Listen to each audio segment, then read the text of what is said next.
ನನ್ನ ಪ್ರೀತಿಯ ಗೆಳೆಯರೇ, ನರ್ಸಿಂಗ್ ಬಾಂಧವರೇ, ನರ್ಸಿಂಗ್ ವಿದ್ಯಾರ್ಥಿಗಳೇ ಹಾಗೂ NHM ಅಡಿಯಲ್ಲಿ ಸರ್ಕಾರಿ ಆಸ್ಪತ್ರೆಗಳಲ್ಲಿ ಕೆಲಸ ಮಾಡುತ್ತಿರುವಂತಹ NHM ಎಂಪ್ಲಾಯಿಗಳೇ, ನಿಮಗೆಲ್ಲರಿಗೂ ನರ್ಸಿಂಗ್ ವ್ಯೂಸ್ ಕನ್ನಡ ಯೂಟ್ಯೂಬ್ ಚಾನಲ್ಗೆ ಸ್ವಾಗತ ಸುಸ್ವಾಗತ. ಇವತ್ತಿನ ವಿಚಾರ ಏನು ಅಂತಂದರೆ, NHM ಸಿಬ್ಬಂದಿಗಳಿಗೆ ರಜಾ ಸೌಲಭ್ಯದ ಕುರಿತು ಮುಖ್ಯ ಆಡಳಿತಾಧಿಕಾರಿಗಳು NHM ಬೆಂಗಳೂರು ಇವರ ಪತ್ರ, ಆಮೇಲೆ ಮುಖ್ಯ ಆಡಳಿತಾಧಿಕಾರಿಗಳು NHM ಬೆಂಗಳೂರು ಇವರ ಪತ್ರದ ವಿವರಗಳನ್ನು ಇಲ್ಲಿ ಕೊಡಲಾಗಿದೆ. ಸ್ನೇಹಿತರೆ, ಏನು ಲೀವ್ ಸರ್ಕ್ಯುಲರ್ ಏನಿದೆ ಅನ್ನೋದರ ಬಗ್ಗೆ ನಾವು ಬನ್ನಿ ಚರ್ಚೆ ಮಾಡೋಣ. ಮೇಲಿನ ವಿಷಯಕ್ಕೆ ಸಂಬಂಧಿಸಿದಂತೆ NHM ಕಾರ್ಯಕ್ರಮದಡಿಯಲ್ಲಿ ಕಾರ್ಯನಿರ್ವಹಿಸುತ್ತಿರುವ ಸಿಬ್ಬಂದಿಗಳಿಗೆ ವಿವಿಧ ರಜಾ ಸೌಲಭ್ಯದ ಬಗ್ಗೆ ಈ ಕೆಳಕಂಡಂತೆ ವಿವರಣೆ ನೀಡಲಾಗಿದೆ. ಹೆರಿಗೆ ರಜೆ. NHM ಅಡಿಯಲ್ಲಿನ ನೇರ ಗುತ್ತಿಗೆ ಮಹಿಳಾ ಸಿಬ್ಬಂದಿಗಳಿಗೆ 2 ಜೀವಂತ ಮಗು ಜನನವರೆಗೆ ಗರಿಷ್ಠ 180 ದಿನಗಳ ಹೆರಿಗೆ ರಜೆಯನ್ನು ಮಂಜೂರು ಮಾಡಲಾಗುತ್ತದೆ. ಯಾರು NHM ಅಡಿಯಲ್ಲಿ ಕಾರ್ಯನಿರ್ವಹಿಸುತ್ತಾ ಇದ್ದಾರೆ ಅಂಥವುಗಳಿಗೆ ಅಂತಂದರೆ, NHM ಅಡಿಯಲ್ಲಿ ನೇರ ಗುತ್ತಿಗೆ ಮಹಿಳಾ ಸಿಬ್ಬಂದಿಗಳಿಗೆ, ನೇರ NHM ಅಲ್ಲಿ ಕೆಲಸ ಮಾಡುತ್ತಿರುವಂತಹ ಮಹಿಳಾ ಸಿಬ್ಬಂದಿಗಳಿಗೆ 2 ಜೀವಂತ ಮಗು ಜನನದವರೆಗೆ ಗರಿಷ್ಠ 180 ದಿನಗಳ ಹೆರಿಗೆ ರಜೆಯನ್ನು ಮಂಜೂರು ಮಾಡಲಾಗುತ್ತದೆ. ಮಂಜೂರು ಮಾಡುವ ಅಧಿಕಾರಿ ಜಿಲ್ಲಾ ಆರೋಗ್ಯ ಮತ್ತು ಕುಟುಂಬ ಕಲ್ಯಾಣ ಅಧಿಕಾರಿ ಮಂಜೂರು ಮಾಡಬಹುದು. ಅಗತ್ಯವಿರುವ ದಾಖಲಾತಿ: ಹೆರಿಗೆ ಪ್ರಮಾಣ ಪತ್ರದ ಮೂಲ ಪ್ರತಿ, ಹೆರಿಗೆ ಕ್ರಮಾಂಕದ ಬಗ್ಗೆ ಸಿಬ್ಬಂದಿಯವರಿಂದ ದೃಢೀಕರಣ ಪತ್ರದ ಮೂಲ ಪ್ರತಿ, ಹೆರಿಗೆ ರಜೆ ಅಂತ್ಯಗೊಂಡ ನಂತರ ಕನಿಷ್ಠ 6 ತಿಂಗಳವರೆಗೆ ಕರ್ತವ್ಯ ನಿರ್ವಹಿಸುವ ಬಗ್ಗೆ ದೃಢೀಕರಣ ಪತ್ರ, ಕೇಂದ್ರೀಕೃತ ಕರಾರು ಇರುವ ಅವಧಿಯವರೆಗೆ CHOಗಳಿಗೆ ಅನ್ವಯಿಸುವುದಿಲ್ಲ. ಅಂದರೆ ಇದು ಒಂದು CHOಗಳಿಗೆ ಅನ್ವಯಿಸುವುದಿಲ್ಲ ಎನ್ನುವುದರ ಮಾತನ್ನು ಬ್ರ್ಯಾಕೆಟಲ್ಲಿ ಕೊಟ್ಟಿದ್ದಾರೆ. ಕೇಂದ್ರೀಕೃತ ಕರಾರು ಇರುವ ಅವಧಿಯವರೆಗೆ CHOಗಳಿಗೆ ಅನ್ವಯಿಸುವುದಿಲ್ಲ. ಹೊರಗುತ್ತಿಗೆ ಮಹಿಳಾ ಸಿಬ್ಬಂದಿಗಳಿಗೆ ESI ಮೂಲಕ 2 ಜೀವಂತ ಮಗು ಜನನದವರೆಗೆ ಗರಿಷ್ಠ 180 ದಿನಗಳ ವೇತನ ಸಹಿತ ಹೆರಿಗೆ ರಜೆ ಸೌಲಭ್ಯವಿದೆ. ಅಂತಂದರೆ ಯಾರು NHM ಅಡಿ ಕೆಲಸ ಮಾಡ್ತಾ ಇದ್ದಾರೆ ಬಟ್ ಹೊರಗುತ್ತಿಗೆ ಔಟ್ಸೋರ್ಸ್ ಆಗಿ ಕಾಂಟ್ರಾಕ್ಟಲ್ಲಿ ಕೆಲಸ ಮಾಡ್ತಾ ಇದ್ದಾರೆ, NHMದವರು ಅಲ್ಲ, ಅಂಥವರುಗಳಿಗೆ ಆ್ಯಸ್ ಪರ್ ESI ಮೂಲಕ 2 ಜೀವಂತ ಮಗು ಜನನದವರೆಗೆ ಗರಿಷ್ಠ 180 ದಿನಗಳ ವೇತನ ಸಹಿತ ಹೆರಿಗೆ ರಜೆ ಸೌಲಭ್ಯವಿದೆ.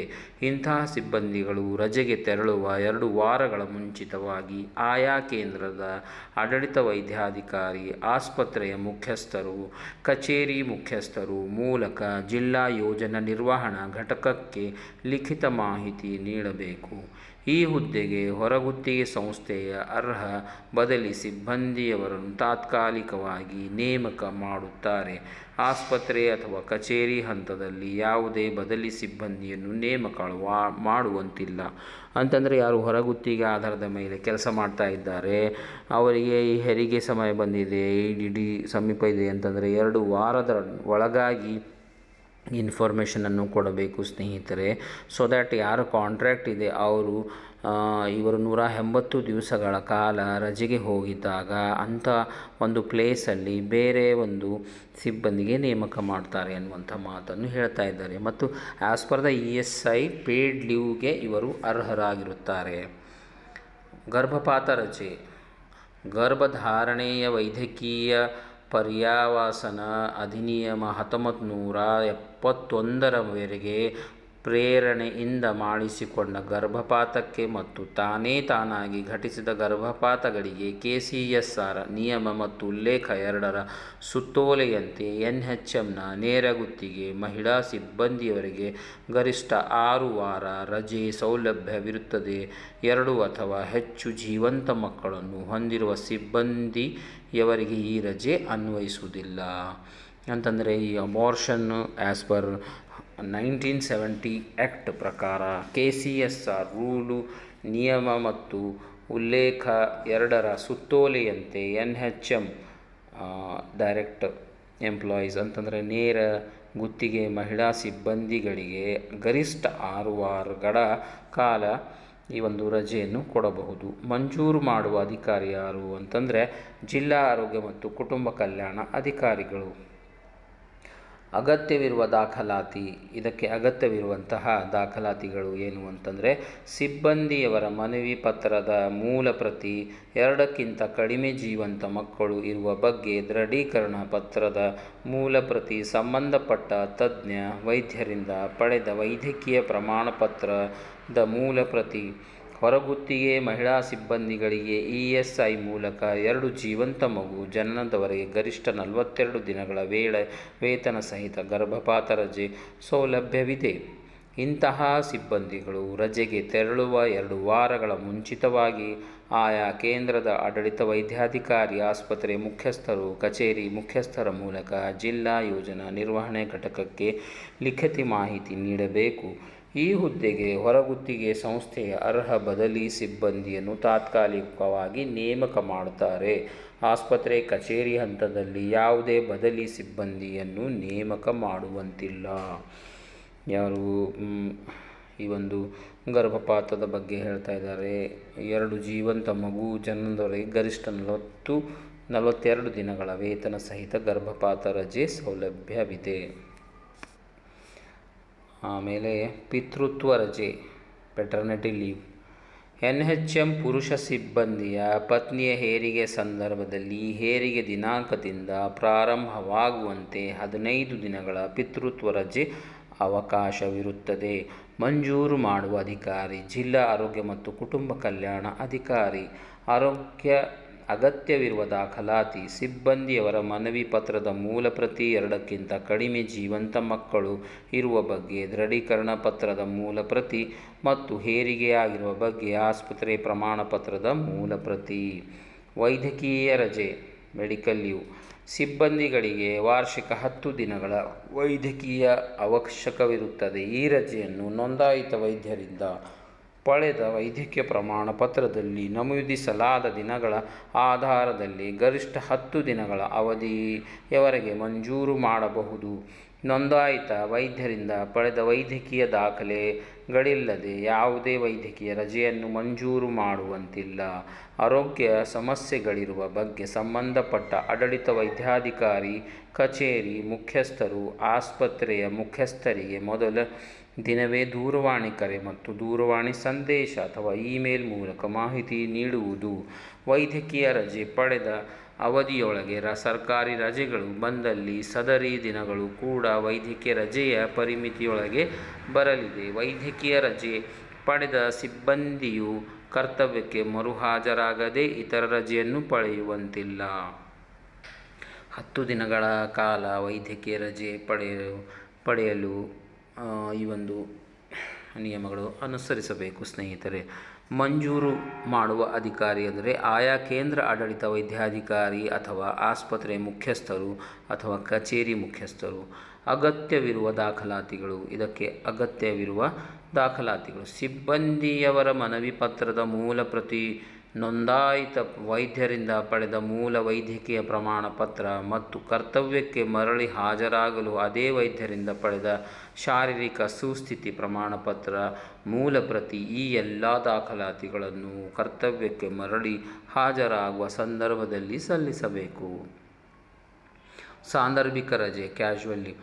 NHM ಅಡಿಯಲ್ಲಿ ಕಾರ್ಯನಿರ್ವಹಿಸುತ್ತಿರುವ ತಜ್ಞ ವೈದ್ಯರು, ಶುಶ್ರೂಷಕರು, RVSK ತಂಡ ಸಿಬ್ಬಂದಿಗಳು ಮತ್ತು ಸಮುದಾಯ ಆರೋಗ್ಯ ಅಧಿಕಾರಿಗಳಿಗೆ ವಾರ್ಷಿಕ 15 ಸಾಂದರ್ಭಿಕ ರಜೆಗಳು ಮತ್ತು ಉಳಿದ ಎಲ್ಲ ಸಿಬ್ಬಂದಿಗಳಿಗೆ ವಾರ್ಷಿಕ 10 ಸಾಂದರ್ಭಿಕ ರಜೆ ಸೌಲಭ್ಯವಿರುತ್ತದೆ. 1 ತಿಂಗಳು ಕರ್ತವ್ಯ ನಿರ್ವಹಿಸಿದರೆ 1 ಸಾಂದರ್ಭಿಕ ರಜೆ ಸಿಬ್ಬಂದಿಗೆ ಸಿಗಲಿದೆ. ಯಾವುದೇ ಸಾಂದರ್ಭಿಕ ರಜೆ ಪಡೆಯದೇ ಇದ್ದಲ್ಲಿ ಪೂರ್ಣಗೊಂಡ ತಿಂಗಳ ಸಂಖ್ಯೆಯ ಆಧಾರದ ಸಾಂದರ್ಭಿಕ ರಜೆಯನ್ನು ನೀಡಬಹುದು. ವಾರ್ಷಿಕ 10 ರಜೆ ಸೌಲಭ್ಯ ಹೊಂದಿರುವ ಸಿಬ್ಬಂದಿಗಳು ಅವರ ಖಾತೆಯಲ್ಲಿ 5 ಅಥವಾ ಅದಕ್ಕಿಂತ ಹೆಚ್ಚು ಸಾಂದರ್ಭಿಕ ರಜೆಯ ಇದ್ದಲ್ಲಿ ಒಂದೇ ಬಾರಿಗೆ ಗರಿಷ್ಠ 5 ದಿನಗಳ ಸಾಂದರ್ಭಿಕ ರಜೆಯನ್ನು ಹಾಗೂ ವಾರ್ಷಿಕ 15 ರಜೆ ಸೌಲಭ್ಯ ಹೊಂದಿರುವ ಸಿಬ್ಬಂದಿಗಳು ಅವರ ಖಾತೆಯಲ್ಲಿ 7 ಅಥವಾ ಅದಕ್ಕಿಂತ ಹೆಚ್ಚಿನ ಸಾಂದರ್ಭಿಕ ರಜೆಯು ಇದ್ದಲ್ಲಿ ಒಂದೇ ಬಾರಿಗೆ ಗರಿಷ್ಠ 7 ದಿನಗಳ ಸಾಂದರ್ಭಿಕ ರಜೆಯನ್ನು ಪಡೆಯಬಹುದು. ತಜ್ಞ ವೈದ್ಯರು, ಶುಶ್ರೂಷಕರು, RBSK ತಂಡದ ಸಿಬ್ಬಂದಿಗಳು ಮತ್ತು ಸಮುದಾಯ ಆರೋಗ್ಯ ಅಧಿಕಾರಿಗಳಿಗೆ 12 ತಿಂಗಳಿಗೆ 15 ಸಾಂದರ್ಭಿಕ ರಜೆ ಇರುವ ಕಾರಣ ಪ್ರತಿ ಪೂರ್ಣಗೊಂಡ ತಿಂಗಳಿಗೆ 1 ರಜೆ, ಅಂದರೆ 12 ತಿಂಗಳಿಗೆ 12 ರಜೆ ಹಾಗೂ ಹೆಚ್ಚುವರಿಯಾಗಿ ಇರುವ 3 ಸಾಂದರ್ಭಿಕ ರಜೆಗಳನ್ನು ಪ್ರತಿ ಪೂರ್ಣಗೊಂಡ 4 ತಿಂಗಳಿಗೆ 1 ರಜೆಯಂತೆ 12 ತಿಂಗಳಿಗೆ 3 ರಜೆ ನೀಡಬಹುದಾಗಿದೆ. ಮಂಜೂರು ಮಾಡುವ ಅಧಿಕಾರಿ ಆಯಾ ಕೇಂದ್ರದ ಆಡಳಿತ ವೈದ್ಯಾಧಿಕಾರಿ, ಆಸ್ಪತ್ರೆಯ ಮುಖ್ಯಸ್ಥರು, ಕಚೇರಿ ಮುಖ್ಯಸ್ಥರು, ಅಗತ್ಯವಿರುವ ದಾಖಲಾತಿ ಸಿಬ್ಬಂದಿಯವರ ಮನವಿ ಪತ್ರ ಈ ರಜೆಯನ್ನು ಸಂಬಂಧಪಟ್ಟ ಅಧಿಕಾರಿಗಳಿಂದ ಮುಂಚಿತವಾಗಿಯೇ ಮಂಜೂರು ಮಾಡಿಸಿಕೊಂಡಿರಬೇಕು. ವೇತನರಹಿತ ರಜೆ. NHM ಅಡಿಯಲ್ಲಿ ಕಾರ್ಯನಿರ್ವಹಿಸುತ್ತಿರುವ ಸಿಬ್ಬಂದಿಗಳಿಗೆ ಅನಿವಾರ್ಯ ಸಂದರ್ಭಗಳಲ್ಲಿ ಗರಿಷ್ಠ 30 ದಿನಗಳ ವೇತನರಹಿತ ರಜೆಯನ್ನು ನೀಡಲಾಗುತ್ತದೆ. ಮಂಜೂರು ಮಾಡುವ ಅಧಿಕಾರಿ ಸಂದರ್ಭಕ್ಕೆ ಅನುಸಾರವಾಗಿ ಮತ್ತು ನೀಡಲಾದ ಕಾರಣಗಳ ತೀವ್ರತೆಯ ಅನುಸಾರವಾಗಿ ವೇತನರಹಿತ ರಜೆಯನ್ನು ಮಂಜೂರು ಮಾಡುವ, ಕಡಿತಗೊಳಿಸುವ, ತಿರಸ್ಕರಿಸುವ ಸಂಪೂರ್ಣ ಅಧಿಕಾರವು ಜಿಲ್ಲಾ ಆರೋಗ್ಯ ಮತ್ತು ಕುಟುಂಬ ಕಲ್ಯಾಣ ಅಧಿಕಾರಿಯವರಾಗಿರುತ್ತದೆ. ಆದರೆ ಸಂಬಂಧಪಟ್ಟ ಆಡಳಿತ ವೈದ್ಯಾಧಿಕಾರಿ, ಆಸ್ಪತ್ರೆಯ ಮುಖ್ಯಸ್ಥರು, ಕಚೇರಿ ಮುಖ್ಯಸ್ಥರು ಸದರಿ ಸಿಬ್ಬಂದಿಯವರ ನೀಡಿರುವ ಕಾರಣ ಮತ್ತು ನೀಡಬೇಕಾದ ರಜಾ ದಿನಗಳ ಸಂಖ್ಯೆಗಳ ಬಗ್ಗೆ ಸ್ಪಷ್ಟ ಅಭಿಪ್ರಾಯವನ್ನು ಕಡ್ಡಾಯವಾಗಿ ಲಿಖಿತವಾಗಿ ಸಲ್ಲಿಸುವುದು. ಅಗತ್ಯವಿರುವ ದಾಖಲಾತಿಗಳು. ರಜೆಯನ್ನು ಪಡೆಯಲು ಸೂಕ್ತ ದಾಖಲಾತಿ, ವೈದ್ಯಕೀಯ ಪ್ರಮಾಣಪತ್ರ, ಮದುವೆ ಆಮಂತ್ರಣ ಪತ್ರಿಕೆ ಇತ್ಯಾದಿ. ಸಿಬ್ಬಂದಿಯ ಮನವಿ ಪತ್ರ ಸಂಬಂಧಪಟ್ಟ ಆಡಳಿತ ವೈದ್ಯಾಧಿಕಾರಿ, ಆಸ್ಪತ್ರೆಯ ಮುಖ್ಯಸ್ಥರು, ಕಚೇರಿಯ ಮುಖ್ಯಸ್ಥರು ರಜೆ ನೀಡುವ ಬಗ್ಗೆ ಸ್ಪಷ್ಟ ಅಭಿಪ್ರಾಯವನ್ನು ಒಳಗೊಂಡ ಪತ್ರ, ತಾಲೂಕು ಆರೋಗ್ಯಾಧಿಕಾರಿಗಳ ಅಭಿಪ್ರಾಯವನ್ನು ಒಳಗೊಂಡ ಪತ್ರ ಸಂಬಂಧಪಟ್ಟಿದ್ದಲ್ಲಿ ಅವುಗಳನ್ನು ತಕ್ಷಣವೇ ಜಿಲ್ಲಾ ಯೋಜನಾ ನಿರ್ವಹಣಾ ಘಟಕಕ್ಕೆ ಸಲ್ಲಿಸುವುದು. ಯಾವುದೇ ಸೂಕ್ತ ಕಾರಣ ಮತ್ತು ದಾಖಲಾತಿ ಇಲ್ಲದೆ ವೇತನರಹಿತ ರಜೆಯನ್ನು ನೀಡಲಾಗುವುದಿಲ್ಲ. ಸರ್ಕಾರಿ ರಜಾ ದಿನಗಳು. ಆಸ್ಪತ್ರೆಗಳು ಸಾರ್ವಜನಿಕ ಆರೋಗ್ಯ ಸೇವೆಗಾಗಿ ಎಲ್ಲ ದಿನಗಳಲ್ಲಿ ಕಾರ್ಯನಿರ್ವಹಿಸಬೇಕಾಗಿರುತ್ತದೆ. ಜಿಲ್ಲಾ ಆಸ್ಪತ್ರೆ, ತಾಲೂಕು ಆಸ್ಪತ್ರೆ, ಸಮುದಾಯ ಆರೋಗ್ಯ ಕೇಂದ್ರ, PH ಕೇಂದ್ರಗಳಲ್ಲಿ ಕಾಯಂ ಹಾಗೂ ಗುತ್ತಿಗೆ ಸಿಬ್ಬಂದಿಗಳನ್ನು ಡ್ಯೂಟಿ ರೋಸ್ಟರ್ ಮೂಲಕ ಕರ್ತವ್ಯಕ್ಕೆ ನಿಯೋಜಿಸಿ ಸಾರ್ವಜನಿಕರಿಗೆ 24x7 ಸೇವೆ ನೀಡುವಂತೆ ಕ್ರಮ ವಹಿಸುವುದು. ಸರ್ಕಾರಿ ರಜಾ ದಿನಗಳಲ್ಲಿ ದಿನನಿತ್ಯದ ಸೇವೆಗಳಿಗೆ ತೊಂದರೆಯಾಗದಂತೆ ಡ್ಯೂಟಿ ರೋಸ್ಟರ್ನಂತೆ ಕಾಯಂ ಹಾಗೂ ಗುತ್ತಿಗೆ ಸಿಬ್ಬಂದಿಗಳನ್ನು ಸೇವೆಗೆ ನಿಯೋಜಿಸಿ ಆವರ್ತನೆ ಮಾದರಿಯಲ್ಲಿ ಸರ್ಕಾರಿ ರಜೆಯನ್ನು ನೀಡಬಹುದಾಗಿದೆ. ಪ್ರಾಥಮಿಕ ಆರೋಗ್ಯ ಕೇಂದ್ರ, ನಗರ ಪ್ರಾಥಮಿಕ ಆರೋಗ್ಯ ಕೇಂದ್ರ ಮತ್ತು ನಮ್ಮ ಕ್ಲಿನಿಕ್ಗಳಲ್ಲಿ ಸರ್ಕಾರಿ ರಜಾ ದಿನಗಳಲ್ಲಿ ಅರ್ಧ ದಿನ ಕಡ್ಡಾಯವಾಗಿ ಕಾರ್ಯನಿರ್ವಹಿಸಬೇಕು. 2ನೇ ಶನಿವಾರ ಮತ್ತು 4ನೇ ಶನಿವಾರ ವೈದ್ಯರು ಮತ್ತು ಶುಶ್ರೂಷಕರು ಹಾಗೂ ಕ್ಷೇತ್ರದಲ್ಲಿ ಸಮುದಾಯ ಆರೋಗ್ಯಾಧಿಕಾರಿಗಳು ಮತ್ತು RBSK ತಂಡಗಳು ಅರ್ಧ ದಿನ ಕಡ್ಡಾಯವಾಗಿ ಕರ್ತವ್ಯ ನಿರ್ವಹಿಸಬೇಕು.